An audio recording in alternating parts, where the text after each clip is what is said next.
Capricorn, hi! Welcome to Mr. Queen PH. At itinan natin ang energies for you in the next 6 months. From the time na mapanood nyo yung reading na to, dahil ito ay isang timeless reading, anytime na mapanood nyo to, as long as makaka-resonate kayo, this reading is for you. Of course, general reading, pwede kang makarelate, pwedeng hindi. And another reminder, hindi po ako unang magme-message sa inyo para mag-offer ng mga readings at kung anong mga services kayo magme-message sa akin, ha? Kasi merong nagpapanggap na Mr. Queen PH at nang sa scam ng mga tao. Ayan.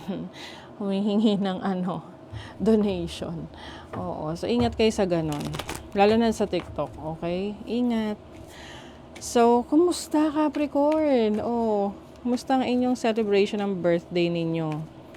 Happy birthday, happy solar return sa inyo. How's life going? It's Capricorn season. Atin na natin, ano yung energy in the next 6 months for Cappies, for the Cappies. South Node, Karma. South Node is your past. This is also yung yung mga expertise mo. Kasi, kumbaga, napagdaanan mo na in the past. So, meron ka ng galing doon. So, maaring pwedeng may babalik, no, from the past. Meron kang kailangang i-deal from the past. Na, yung iba sa inyo, iniiwasan nyo. So, ngayon talaga, in the next 6 months, ando na talaga. Kailangan nyo nang harapin. Cycles. I feel like you are going to end a cycle.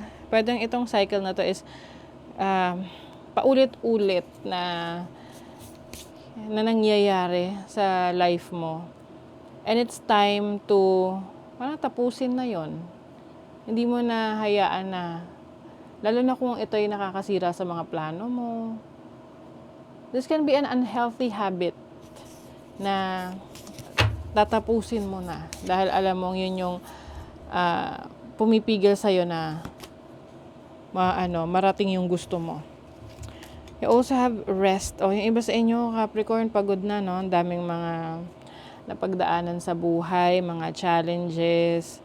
Yung iba sa inyo in the next 6 months, maaring mas magpo-focus kayo sa pagkakaroon ng maayos na tulog. Alam niyo, napaka-importante ng tulog. Pansinin niyo, iba yung pakiramdam kapag well-rested ka, like nakapagpahinga ka talaga. Iba yung mood mo, mas masaya ka, mas productive ka kapag nakatulog ka ng maayos. So, yung may mga issue dyan sa sleep. Yan. Maaring meron kayong mga gagawin para ma-manage ninyo ang inyong sleeping habits. Okay, let's see ano pa. Merong cleansing dito eh. So, yung iba sa inyo magki-cleanse. Napaka-importante rin ng cleansing sa inyo, removing negative energies. If you're feeling parang ang bigat, no? Ang bigat ng sitwasyon or pakiramdam ninyo, subukan niyo yung mga salt bath na cleansing. Napaka-simple lang naman nun. Yung maglulublob ka sa tubig na may asin or ibubuhos mo yung tubig na may asin sa buong katawan mo para ma-cleanse mo yung nega energies. Okay, let's see what else. You have the Oracle of Pentacles. So this is your energy. This is stability in your finances. May matamis. May matamis na ani. Meron ding honey rito. Di ba ang honey, it symbolizes life, sweetness, and also harvest. So, pwedeng may harvest time sa inyo in the next 6 months. Ooh, wow. 9 of Pentacles, abundance, stability, and para sa mga single dyan, this is an energy of independence. Strong, independent person. Na kumbaga, you don't need other people's help. Yung tipong hindi mo na kailangan ng tulong ng iba dahil kaya mo na on your own. Diba? You have the 5 of Swords. Merong conflict dito. Maging maingat sa mga taong makakasalamuha mo, like sa trabaho. Lalo na yung mga nakikita na ikaw ay nagiging successful be very careful. Kasi yung mga yan, maaring sinasadya man nila o hindi. Parang meron silang sense of jealousy or envy, no? Hindi naman nila alam kung ano yung kailangan mong pagdaanan para maging successful, 'di ba? Kumbaga nakikita lang kasi nila yung outcome, yung output, yung resulta. Pero hindi nila alam kung ano yung kailangan mong pagdaanan, dugo, pawis, 'di ba? Blood, sweat, tears, kumbaga. Pagdating rin sa decision when it comes to money, sit through it. Kumbaga pag-isipan mo muna na maigi.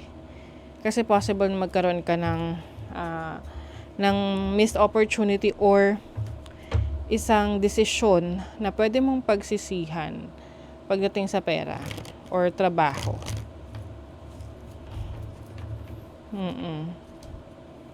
Pwede rin merong betrayal dito. You have the Ten of Pentacles. Ten of Pentacles is financial stability, and then may inheritance din dito eh. So, pwedeng in the next 6 months, merong maging conflict with someone or sa isang situation dahil sa inheritance. Siyempre, hindi magre-resonate para sa lahat, but this can be dealing with yung iniwan sa inyo ng family nyo, ng parents mo. Pwedeng dati pang issue yan na hindi na bibigyan ng hindi pa nasisettle. Pwedeng sa mga magkakapatid. Oo. So, pwede magkaroon ng conflict. Let's see. Money, career, finances for Capricorn. Okay.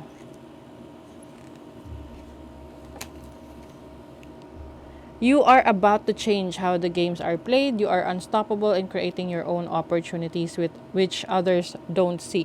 So, meron kang idea. This can be a creative idea when it comes to business or sa work. Na kumbaga, mas matapang ka, mas malakas ang loob na nasubukan yun. Kumbaga, makikita mo tong oportunidad na to na hindi pa nakikita ng iba. Some of you merong travel opportunities sa work. Pwede ikaw ipapadala sa ibang lugar, ibang bansa for training, for learning something new. Pwedeng meron ditong attend ng convention, ng seminar. Some of you, this is an opportunity to travel or work abroad. Just do it. Procrastination will not bring success. Kung ikaw daw parang yung bang medyo relax. Alam mo yung tipong kung meron kang idea hindi ka nagte-take action, wala kang makikita talagang resulta dyan. So if there is an idea that you want to do it. This is the best time to put your plans into action. Kung ano man itong mga plans mo for your career, for your business in the next 6 months, kailangan may ginagawa kang action dyan para makita mo yung resulta. 'Di ba? May resulta na kasi yan after 6 months. So, subukan mo na. Gawin mo na. Pero kung hindi ka pa ganun ka ready, syempre, mahirap naman ipilit. 'Di ba? Kung ready ka lang talaga. Sa relationship, yung iba sa inyo, trap kayo sa isang connection. Uy, nako, ayan na naman tayo Trap kayo sa isang connection, relationship, na yung parang feeling mo, yung iba sa inyo, feeling nyo, nakakulong kayo or parang may limitations yung relationship ninyo. Pwede yung iba sa inyo aalis sa connection na to. Lalo na kung may dumating na bago. Nako, ayan na naman. Baka ma-involve kayo sa entanglement. Iwas sa ganyan. But I feel like there is a new person coming in for you na parang mafe-feel mo na meron kayong, kumbaga magkiklik kayo agad. Like merong chemistry. Yun nga lang, yung iba, mag-ingat. Kasi syempre, kung nasa connection pa kayo, relationship pa kayo, complicated yan. Oo. 'Di ba? You have guidance, restore. I think yung iba sa inyo are going to restore your strength in the next 6 months. You will focus on your spiritual, ang tawag nito, yung you're going to live your spiritual life. Regardless kung meron kang religious beliefs na pina-follow o wala. This spirituality is about your connection to yourself, to the divine. I feel like mas nagiging interesado ka ngayon na mas makilala yung sarili mo on a deeper level, on a soul level. Next 6 months. Oh, 'di ba? Cleansing. So this is part of your rituals in the next 6 months to cleanse, to remove the negative energies, this can be a situation, tao sa buhay mo, or literal na magki-cleanse ka, like what I mentioned kanina na may mga activities kang gagawin para magtaboy ng mga nega energies. You are going to set your boundaries. Oo. Siyempre, hindi nyo hayaan na kayo laging iti-take advantage ng ibang tao. So, yun yung gagawin nyo. Magsiset kayo ng boundaries to finally protect yourself and protect your future. 'Di ba? So, that is your reading, Capricorn. Thank you so much. See you again.